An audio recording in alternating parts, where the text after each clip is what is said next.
You ever have that feeling? You know exactly what you need to do, but you just can't? It's like hitting a wall inside your own head. That feeling of being stuck, that internal resistance, it's something we all deal with. So, what if I told you the US military spent literally tens of millions of dollars to solve this exact problem? Okay, let's get into it. I know it sounds like a weird priority, doesn't it?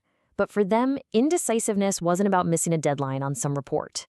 We're talking about a high-stakes operational challenge that could have life or death consequences. And it was causing a major crisis in one of their most elite units. So, back in the 1980s, the US Navy had this massive problem with its legendary SEAL training. And here's the crazy part. Recruits weren't quitting because it was too hard physically. I mean, these were some of the fittest people on the entire planet. No, they were quitting because they were caving to the mental pressure. And the numbers? Well, they were just staggering. Yeah, 3 out of every 4 candidates were dropping out. Let that sink in. To figure out how to fix this, military psychologists had to dig deep into decades of research on human will, a quest that, believe it or not, actually started with a much, much darker and ultimately failed experiment. Okay, so let's rewind the clock to 1953. The CIA kicks off this top-secret program called MK Ultra, and they threw a ton of money at it, about $90 million in today's money. Their goal was something straight out of a spy movie: find a way to completely crush a person's will and create a totally controllable human agent. This program ran for years, and it was spread out across more than 80 different institutions. We're talking hospitals, prisons, universities, and a lot of the time, the people being experimented on had absolutely no idea it was happening. The methods they were exploring were pretty extreme. Seriously, they tried everything: hypnosis, LSD, sensory deprivation, even electroshock therapy.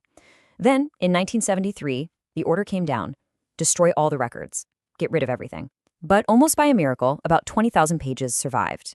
And those surviving documents, they told a very clear story. The entire project is a complete and utter failure.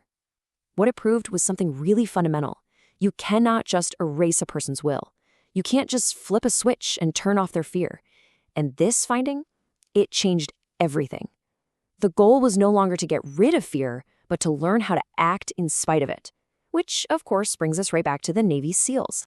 So when the military psychologists took a close look at these recruits, they found something, well, kind of mind-blowing. The guys who passed and the guys who quit, physically, they were almost identical. No real difference in their fitness levels or their endurance. The only difference was what was going on in their heads. And here's what's so fascinating. The recruits who succeeded weren't fearless. Not at all. They felt the exact same fear, the same exhaustion as the ones who quit. But they had a set of mental tools to manage it all. That single insight led to a completely new training program. And guess what? It dramatically increased the pass rate. This new program was built around 4 simple, super practical mental techniques. They were designed to help anyone, not just SEALs, act when they're facing fear and that internal resistance. And the best part is, these aren't military secrets. Anybody can use them. So let's break them down. All right, the first technique is all about shifting your focus. It's called micro goals. You know when a task just feels so huge, so overwhelming, that your brain kind of freezes up?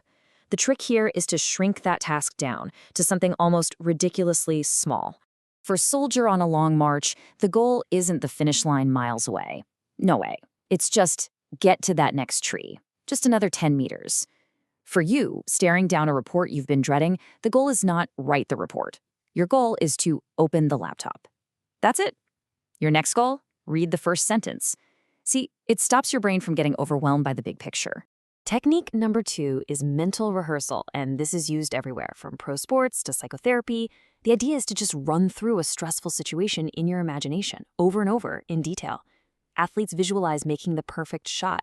Pilots rehearse emergency landings. When you do this, you make the unfamiliar feel familiar, and it loses a ton of its power to scare you. Okay, number 3 is positive dialogue. And this is really important. This is not about empty, cheesy affirmations like, I am the greatest. It's about practical self-support right in that moment of struggle. It's about telling yourself, okay, I can handle this. I can get through this next step. That simple inner monologue can actually block the emotional fear response. And finally, the 4th technique is the simplest and most direct of them all: arousal control, or what a lot of people call box breathing. This is scientifically proven to calm your nervous system right down. You just inhale for 4 seconds, hold for 4, exhale for 4, and do it again. It directly fights that physical fight or flight response. Now, these 4 tools are incredibly powerful, but there's a catch. So people learn these techniques, they try them out, and sometimes they just don't work. And the reason why is almost always the same. There is one single mistake that can make this entire system completely ineffective. And that mistake really has everything to do with how you look at the techniques themselves. Do you see them as a menu of options where you can kind of pick and choose what you feel like? Or are they something else entirely? And this is the crucial point. The biggest mistake you can make is using these techniques in isolation. They weren't designed to be a menu. They were designed to work together as a complete system. You break a huge task into micro goals, you mentally rehearse the tough parts, you use positive dialogue when you hit a wall, and you use your breathing to stay calm through it all. Each technique supports and reinforces the others. When it all comes down to it, what this research really teaches us is that so much of what we call fear or resistance is really just our interpretation of what's happening. The source material for this explainer put it perfectly. Fear can be a hallucination. And if it is, well, that means you have the power to change what you see. The only question is, how will you do it?